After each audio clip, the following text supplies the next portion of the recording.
Good evening. It is Ivan Carr. It is my pleasure to be with you in this evening. I hope you enjoyed the meditation to be able to be between one place and another, to be able to choose to see things the way you would like to see them, not just as they were, but to remember things in a positive mode, in a positive way, and to choose to remember that which is good rather than that which was troubling or stressful or made you unhappy. For that is the truly the way in which you and enjoy your life is for you to appreciate the good when it is with you and to remember the good when it is not with you. To think of those things that have made you happy, to remember them with nostalgia perhaps, which sometimes brings with it a little sadness. A sadness that is both good to experience. For you are appreciating the moment, a moment when you were happy. And I have been on this subject for perhaps a bit of a while now, but it is up to you and what you choose to think about that determines whether you enjoy your life, whether you are happy or you are unhappy about your life. Yes, it is up to you. You can make the plans that you wish. You can strategize those things that you want to achieve, the goals that you wish. And you can recognize when you have achieved those goals. And it is important for you when you achieve those goals to be happy that you have achieved these goals, to be ecstatic even. That is what is important, you see, because then you acknowledge that a good thing has happened in your life and that you appreciate this good thing that has happened to you. You have a tendency, and I am not using you in the specifics, I am using you in the sense of the generalized you, and that means everyone in the physical form. And it's perhaps not everyone, but a tremendous number of people will play over the stressful and the unhappy times in their life over and over and over again. They may be thinking about how they could have handled the situation differently, how they could have said different things.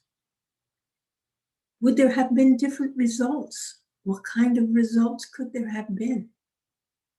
And this sometimes brings a little bit of self-recrimination. Why didn't I think of that? Why didn't I do that?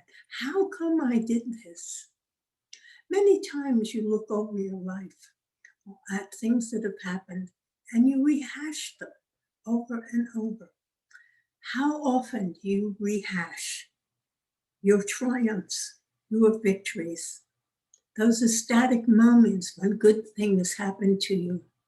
Do you choose to remember those moments when things were good and not allow any other thoughts that may subsequently have come up into your life to tarnish that which was good in your past?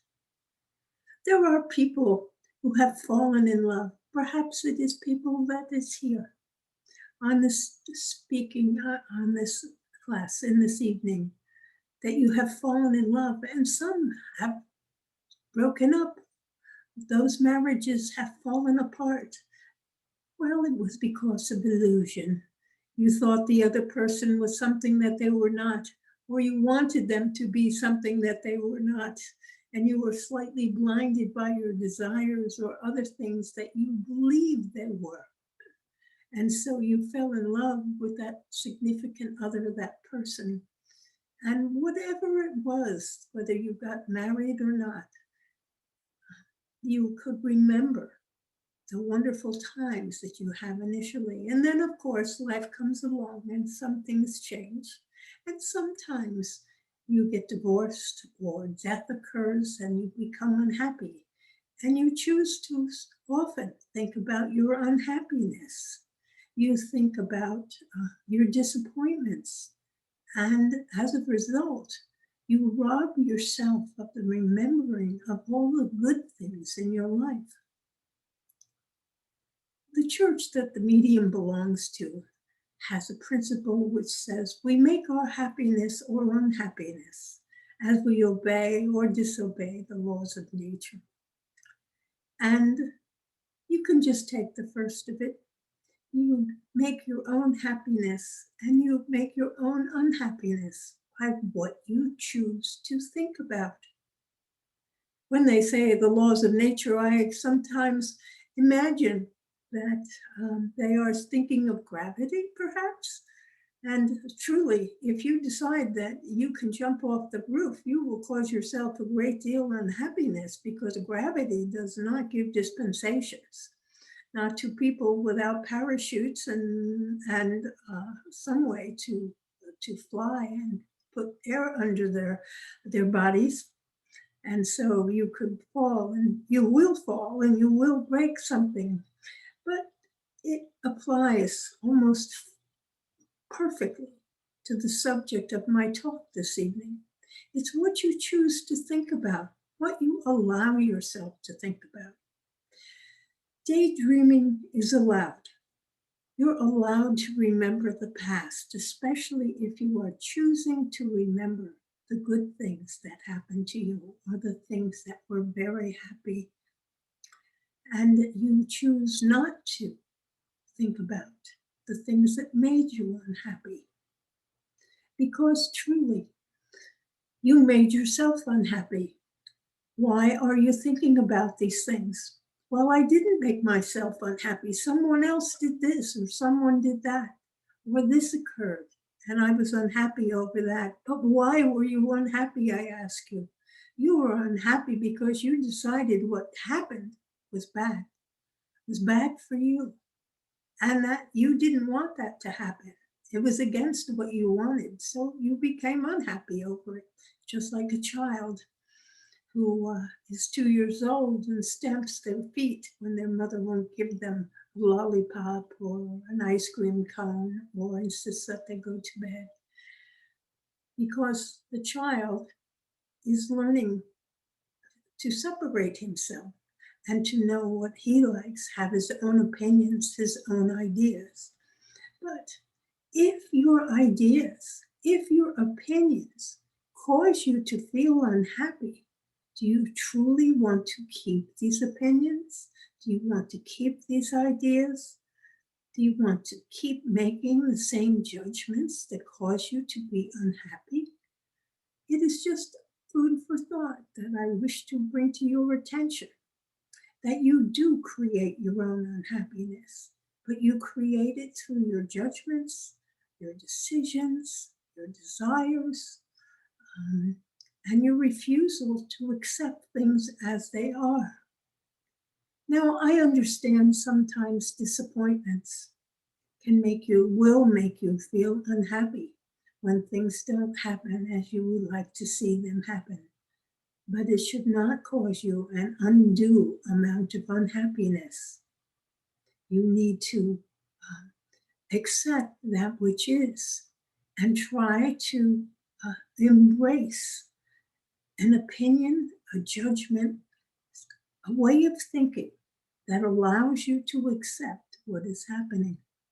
One of the ways that many people do this is by saying, oh, well, something better will come along that will be even better than I was hoping for in this past disappointing experience. Or while there is life, while your life continues, there is always the belief that better things are coming to you in every day. And making that affirmation helps to alleviate your disappointment and also helps you to accept the situation and can make you be more optimistic for the future. Certainly, it should, at the very least, prompt you to make an affirmation that your future is going to be better than today, that you will have more opportunities to achieve your goals, to get what you want, to create what you want, that this is all waiting for you in the future. So by making that affirmation, it helps you to move beyond your disappointments, and you immediately create goodness in your life. If you have ever said to yourself, I will be happy when, and mention that something happens. I will be happy when school starts, or the children are back in school, or this COVID virus is put behind us. I will be happy when I have gotten my paycheck. I will be happy when my birthday is here. I will be happy when. It doesn't matter what you were putting off. Did you, when you achieved that goal, did you acknowledge it? Did you say, now I am happy? Now I have achieved my goal. I am happy. I have gotten this gift. My birthday is here. This has opened up for me. I am happy. Most of the time, you just reiterate. Now you will have a different thing that you will be happy with. It is a bad habit to get into being happy, saying that you will be happy at some point in the future. Choose to be happy now by recognizing the good that is in your life and embracing it as best you can and manifesting it. And remember to smile. You have been told many times that smiling uplifts your way, your feelings, and uplifts your thoughts, even if you are not yet thinking happy thoughts. To smile helps you to think happy thoughts. And so, remember that. When you are unhappy, smile. Say, I am happy, and think of something that you are happy in this moment, and something you can be grateful for or you can accept. And if you can make this a habit and every day, your life will become happier and happier. And so, are there any questions on what I have spoken, or any questions that you would like to have answered on any subject that you wish? And please do not hesitate to ask. I know that sometimes someone is waiting to ask the question, but they don't want to be first. Please step up and be first.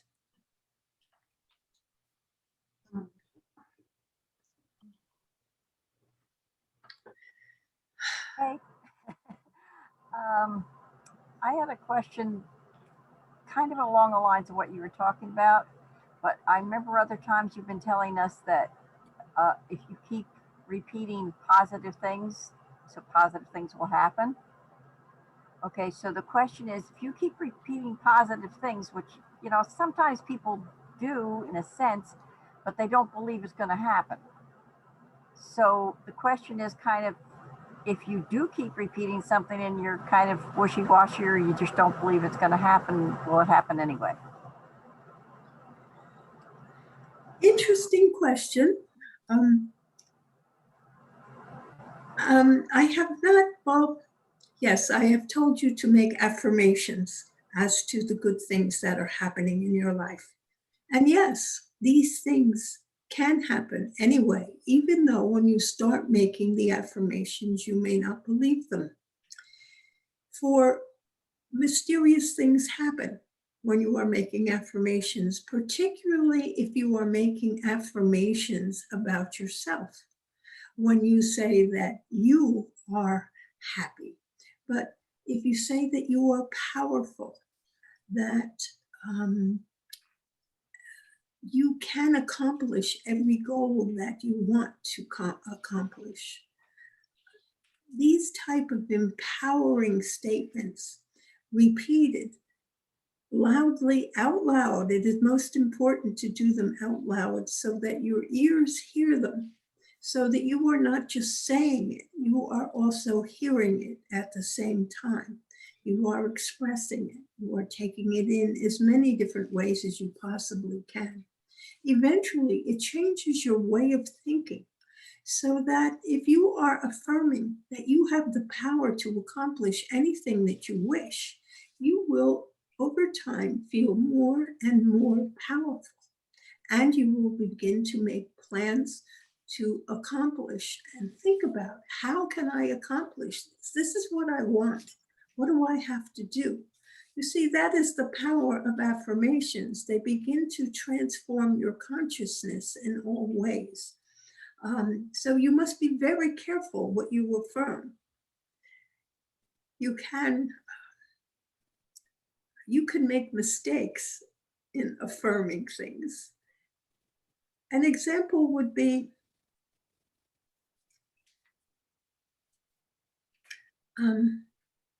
trying to give you one,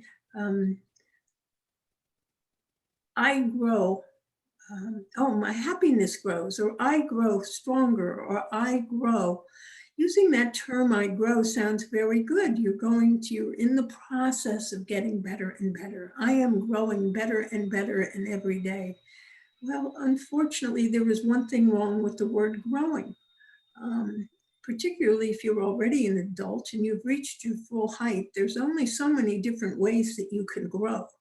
And usually that might indicate that you are going to get fat and fatter and even more fat, because that is the easiest way for you to grow. If you are not clear about the way in which you are growing, it can be mistaken by your consciousness, and you may find that you have unexpected consequences of your affirmations. I have known people who achieved things that they did not wish to achieve, but they were the fulfillment of affirmations that had been made. So you should be a little bit careful in your affirmations. So what is it that you would like to change about yourself? Do you wish to discuss that so that I can help you construct an affirmation that will be helpful to achieve it? Okay, I hadn't thought of that. Well, I have trouble with my hip. It's sore. I don't know what's wrong with it, but I'd like it to get better. What is it? You have trouble with my hip? Your hip? Mhm. Okay. So you were talking about a physical difficulty that you are having. Yes. So, yes, to how to achieve a relief of this situation. One moment, please.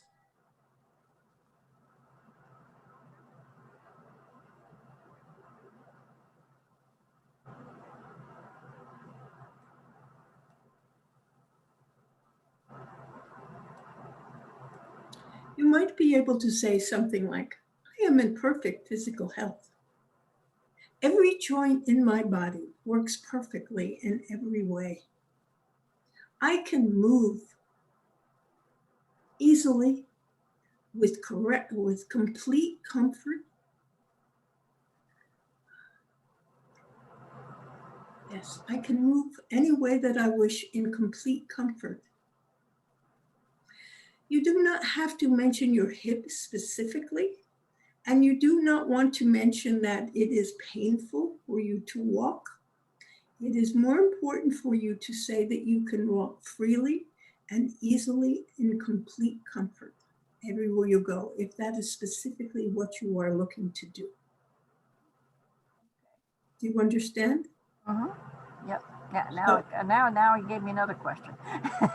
Well, very good. I was thinking about people, like if somebody says or the doctors say you're dying of cancer, how would they go about saying a positive thing to correct it?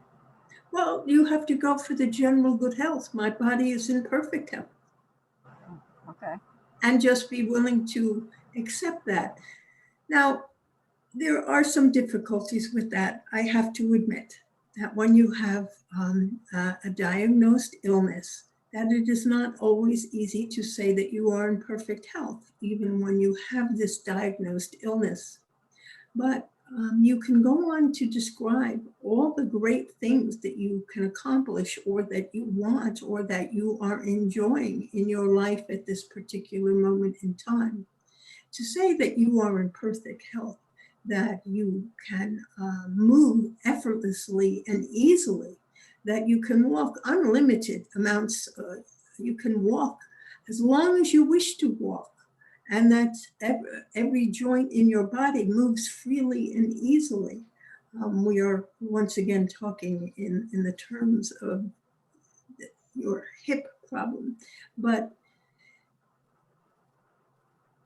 affirming just the perfection of your body will certainly help your mind and your consciousness, and it will make you more susceptible to having the miracles that are brought about through modern medicine work perfectly in your life. Do you understand? Oh, so like you're saying, as long as you keep confirming the positive things, like even if somebody's sick in the hospital or whatever, they're feeding them a bunch of drugs and they feel like shit, basically. These things will actually work better because of your attitude. Is that what you're saying? Oh, yes, absolutely. Okay. That is a good interpretation about what I was trying to convey. Okay. You see, when you have contracted a disease or created a disease, because it can be said that you create all your own diseases and your illnesses and your sicknesses, that if you have created a disease that is likely to kill you, such as colon cancer, which is imminently treatable in this day and age, that very few people die of colon cancer unless they ignore the diagnosis, but they can have things taken care of and get it fixed, and they will return to perfectly good health within a matter of time. And certainly by saying that every day in every way I am getting better and better, even though that still puts it in the future. But I am healthy today and I get healthier with every day. You can say things such as that to help ensure that you will overcome your, your illness, whatever it happens to be. It is, I must admit, when you are ill, it is difficult to think optimistically because your energy levels are low. But then you can affirm that you have all the energy that you need to overcome your disability, whatever it happens to be. I have all the energy that I need to be perfectly healthy in every way. I am healthy and I am happy. I am complete in every way. These kind of affirmations do help you to heal and move ahead. But do not hesitate to get medical help. That's part of your healing process. You can't say, I have cancer and I'm going to heal myself through my mind. It is possible, but it is much easier to do if you use the miracles of modern medicine. Then you choose to do it with your mind. When there was nothing else, then that is what you had to use. And that could often work, but it's much more helpful to get a medical diagnosis and use the modern medicine to make yourself healthy. You can always affirm, this medicine makes me healthier every day. I am stronger today because I took my medicine. This is a miracle medication. It heals me perfectly in every way. You can make those kinds of statements then and know that you are well on your way to being fully healthy in every way. That's a good idea because most medications, people will say, well, it made me worse or did this to me. And I didn't have that before, but now I have this now. Well, I am sorry to hear that people believe that they have been made worse. It is probably those individuals may not want to, on a subconscious level, get over their illnesses. So when That thought occurred to me too. so that when one thing begins to get better, you can complain about something else. Yes, exactly. Yes, I had that feeling. I'm glad you said that. Yes, many people, I am sorry to say, really do embrace their illnesses, and they may always refer to my cancer or my problem, and they are setting themselves up to stay in possession of their disease because they refer to it as mine. Awesome. Thank you. You are most welcome. Are there any other questions?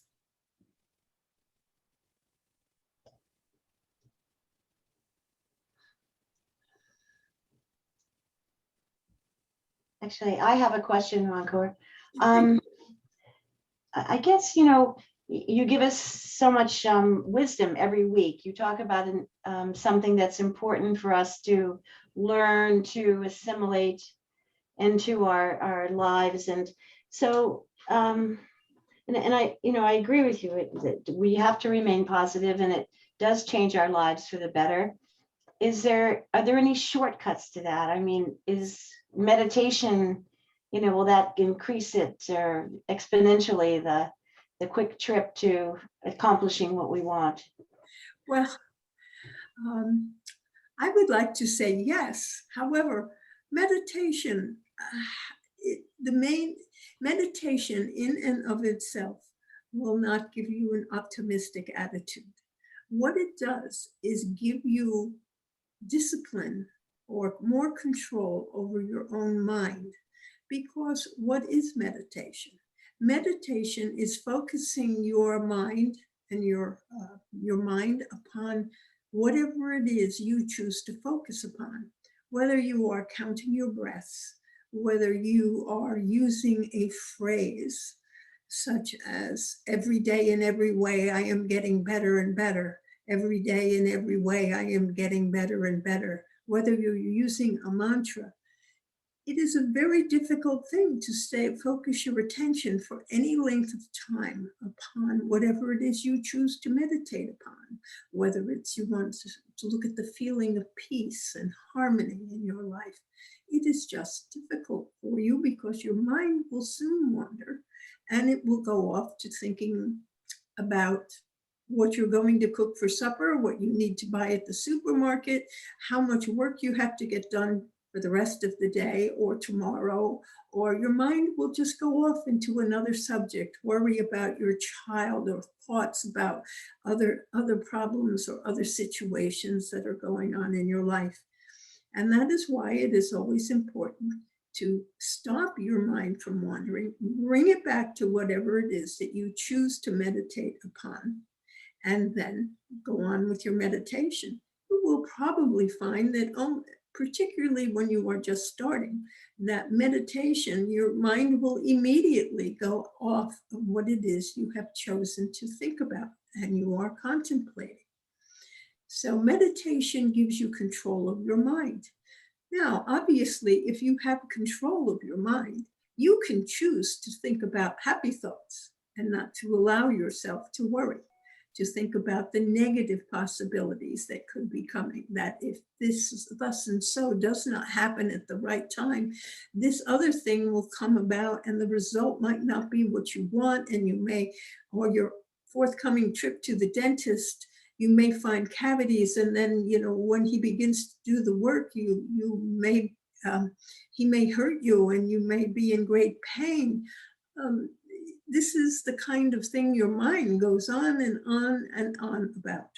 So meditation helps you to get discipline over your mind, because it is truly what you choose to think about and the way you think about things that determines whether you are happy. So meditation can help you, but it is not a shortcut.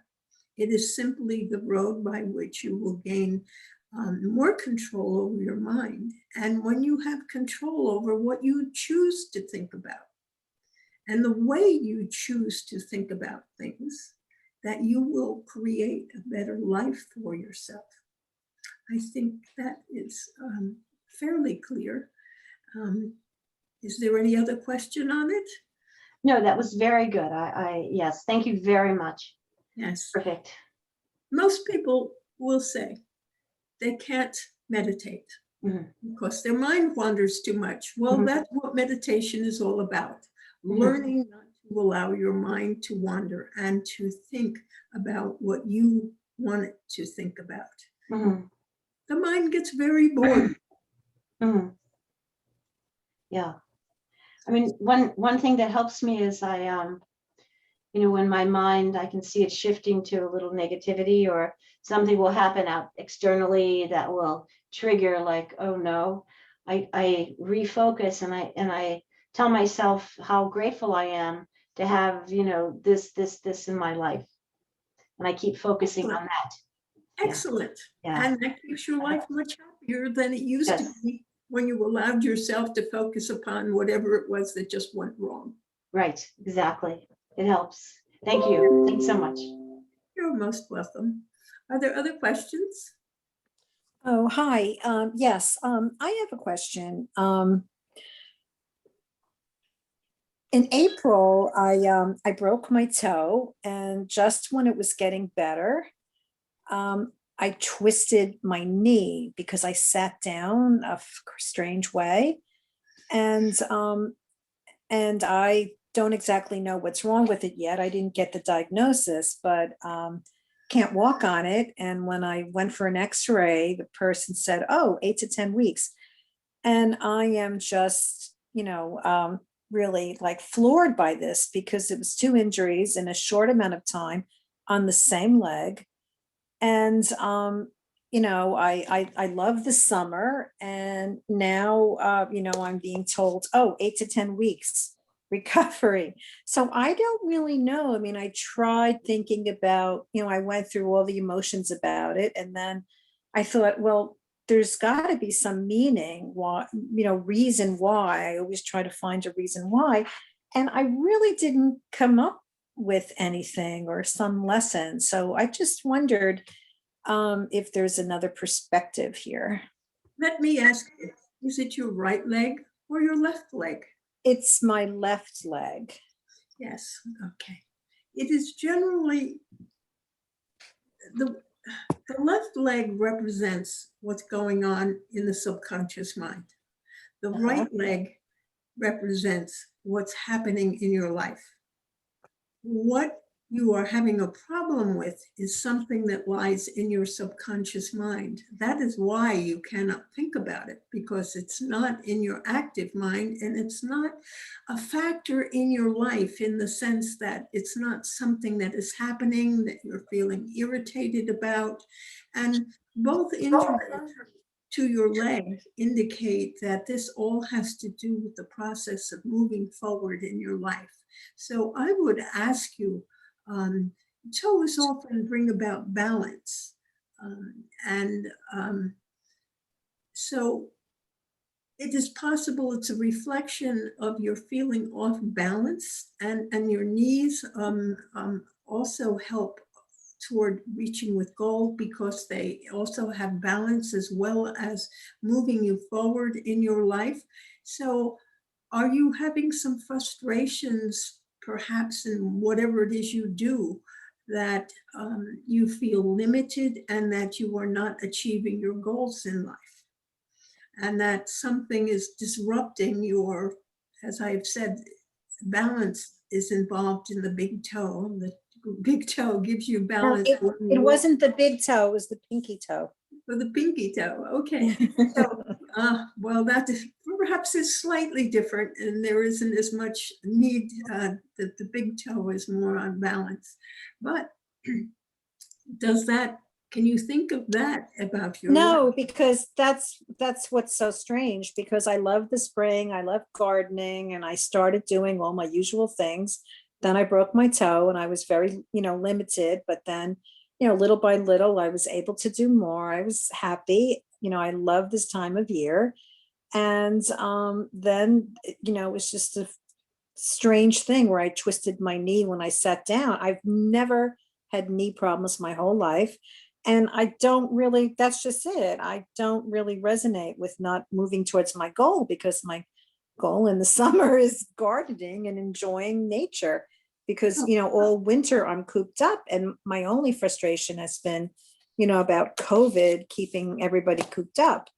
But now everything's opening up. So I don't resonate with what you said. So is there anything else? Yes, but you have just said what has bothered you. And it is the fact about COVID. The fact that now it is opening up does not reflect what you were going through when you broke your pinky toe.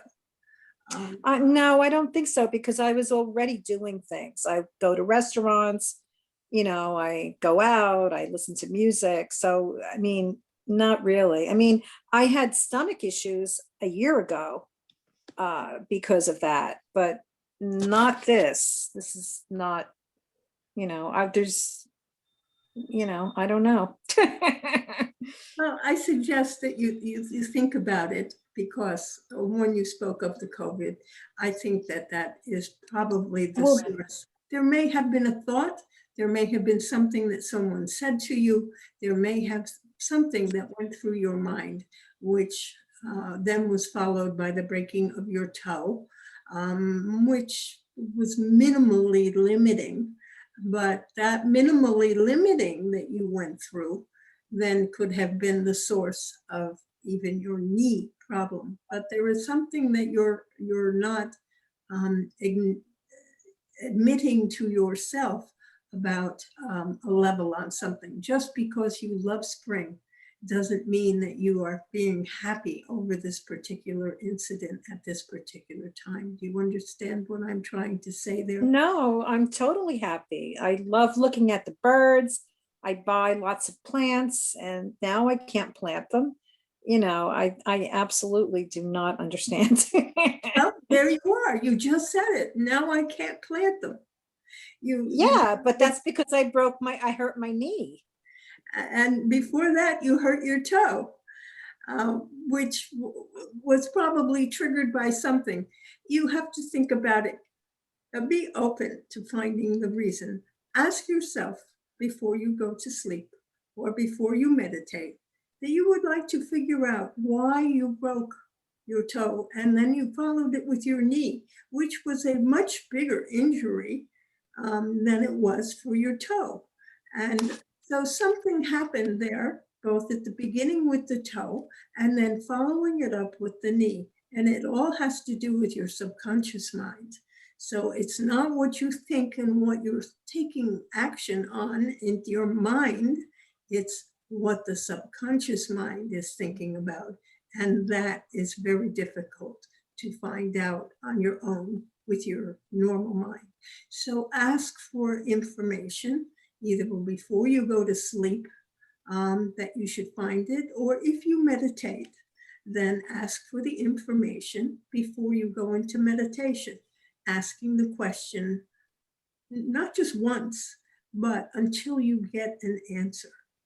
And you can demand an answer from your subconscious mind. What is it that caused me to break my toe?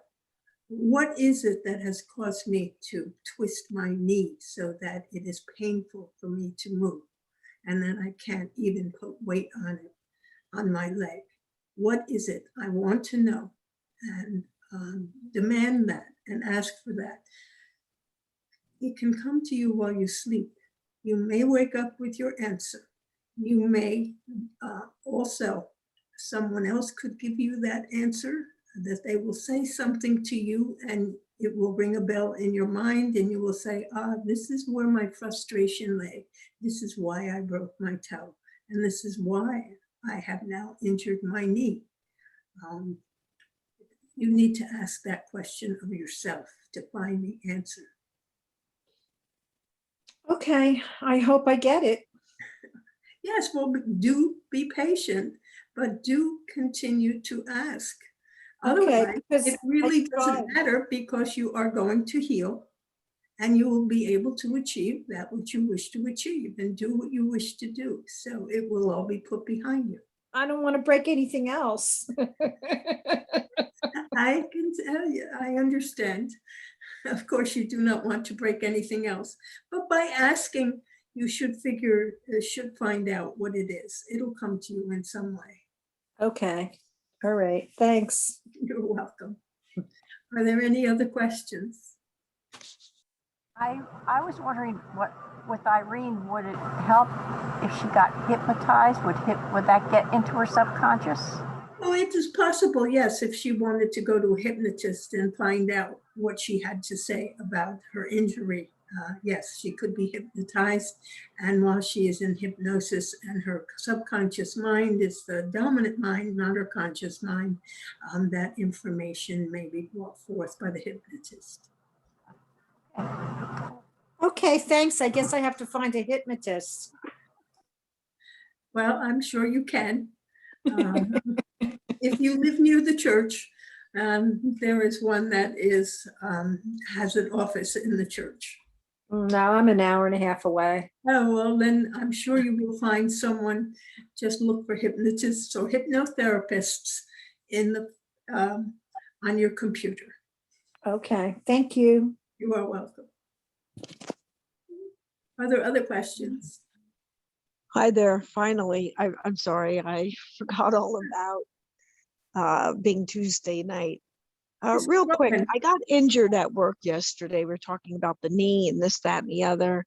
And I know in my mind, after I got hurting my wrist recently, I said to myself stupidly, well, if you get really hurt at some point at work, then you can, then it would be on workman's comp. But I fell yesterday really hard in the warehouse and I went home. I just told the manager I didn't want to have to go to the hospital or whatever, that kind of thing. And I'm recuperating today. But was that a manifestation of what my thoughts were just a week or two ago, thinking, okay, because when I fell, it did impact literally my right wrist.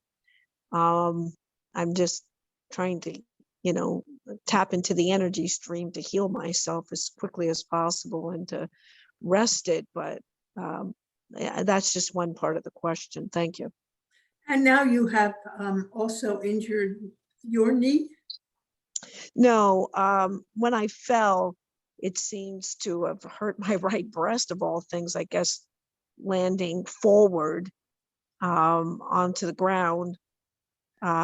I guess my pectoral muscle, I'm not really sure, if you can see if there's a scan of anything fractured or whatever, but obviously at this point, I think you have like 24 hours or something to report specifically for workman's comp. And, this happened yesterday at around 8 o'clock.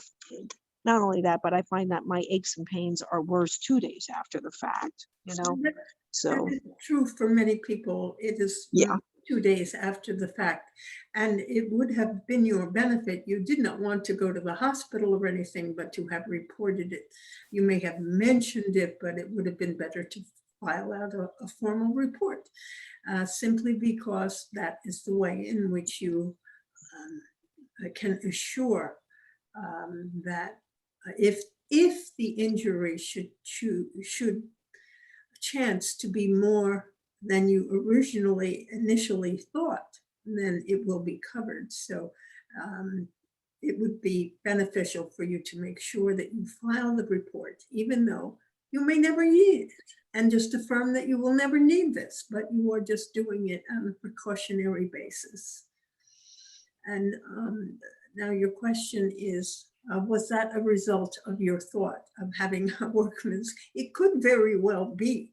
I cannot say for sure that that is the reason that you fell again, that you had the thought. So I do not believe you truly wish to be covered by workman's compensation, because I don't. So I do not think that that was a way of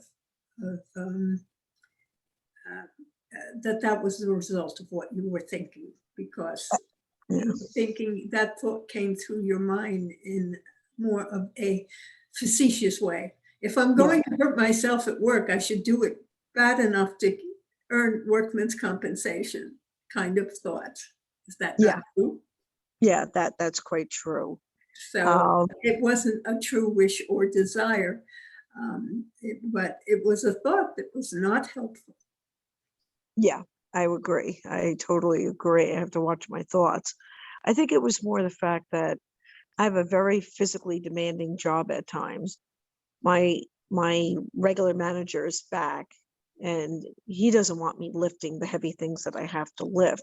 And I think with him back and we have a new supervisor who was very, very hardworking individual and very capable of doing the lifting.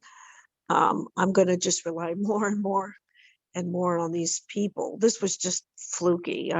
What happened was I was throwing cardboard away. That wasn't even mine to throw away. It was someone else's that left in my department. Thought I'd be a nice person. I'll throw it away because we all help each other in the store.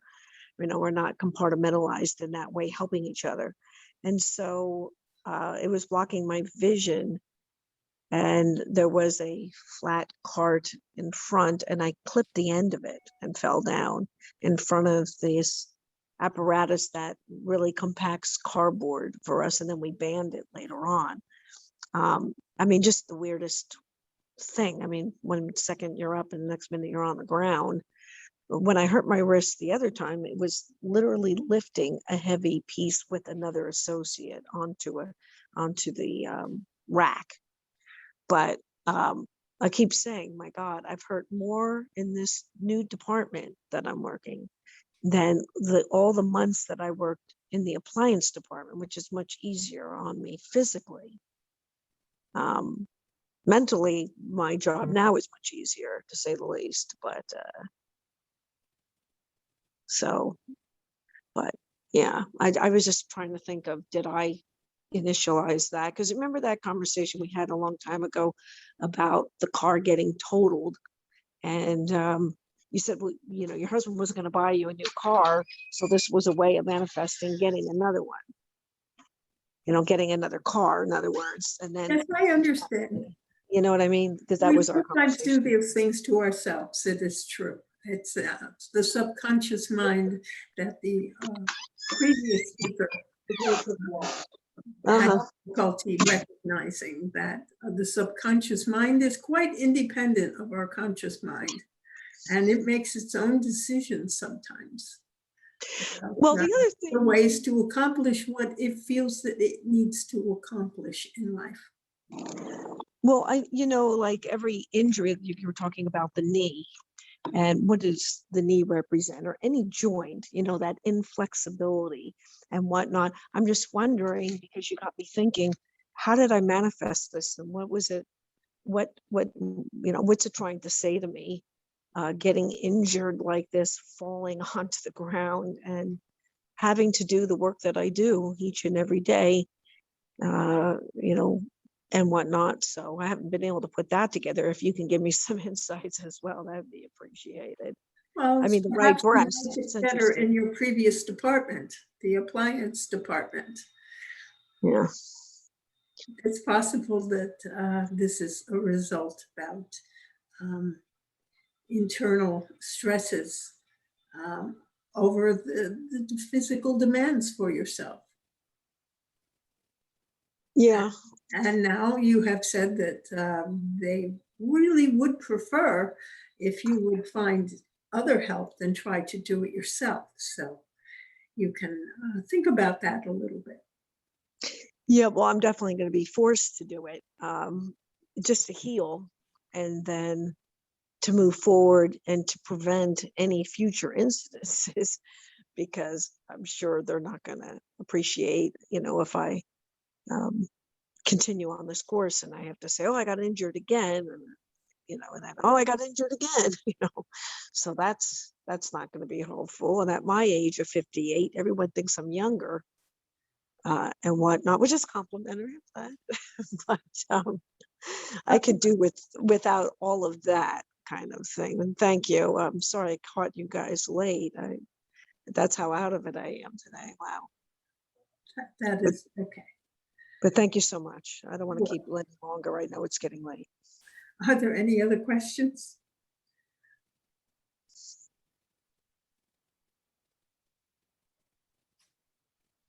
Hi.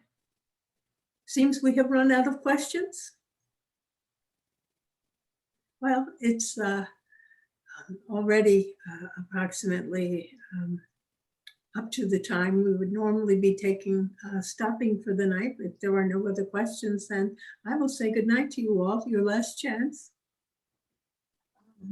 I have one question. Yes. What is the role? It's kind of a big one. What is the role of past lives in this lifetime?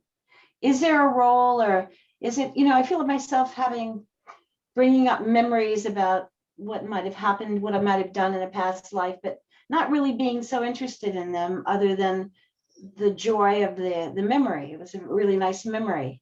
And it connects now to here. Is there a purpose for past lives, or? Well, past lives are just what they are. They are lives in which that occurred in your past, not necessarily in the past. And they often shape the type of life you are having in this lifetime, because usually you choose to incarnate into circumstances which further your spiritual development or give you opportunities to experience new lessons, or opportunities to become a teacher or to manifest better in your life. These are the things that reflect on this life. So that you can't always look and say that, well, I'm having all these difficulties. I must have been very bad in my past life. That's not true. It could be that you did perfectly well, but you decided to challenge yourself in this life. So your past lives do play a part in where you are today, but they are, and you have to look at it from a karmic point of view, in the sense that if there were consequences which should have been experienced in the past life, which you didn't experience, perhaps you will be experiencing it in this life.